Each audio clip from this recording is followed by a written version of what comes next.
नमस्कार मंडळी, आज आपण बघणार आहोत अंडा आणि ब्रेड यांचा टोस्ट. अगदी नाश्त्याला झटपट होणारा पदार्थ आहे.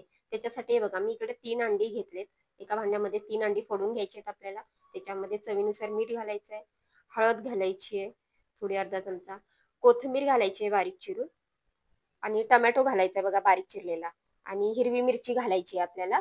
त्याच्याऐवजी तुम्ही लाल तिखट पण वापरू शकता. आणि कांदा एकदम बारीक चिरलेला घालायचा बघा आणि हे मिश्रण आहे ना आपल्याला छानसं असं फेटून घ्यायचंय आपल्याला. व्यवस्थित असं फेटून घ्यायचंय आणि ते व्यवस्थित फेटून झालं की इकडे एक मी ब्रेडचा स्लाइस घेतलाय. तो व्यवस्थित असा त्याच्यामध्ये बुडवून घ्यायचा आहे अशा पद्धतीने. आणि इकडे तेल गरम झालं की तो स्लाइस असा चमच्याच्या साहाय्याने आपल्याला त्याच्यावर ठेवायचा आहे.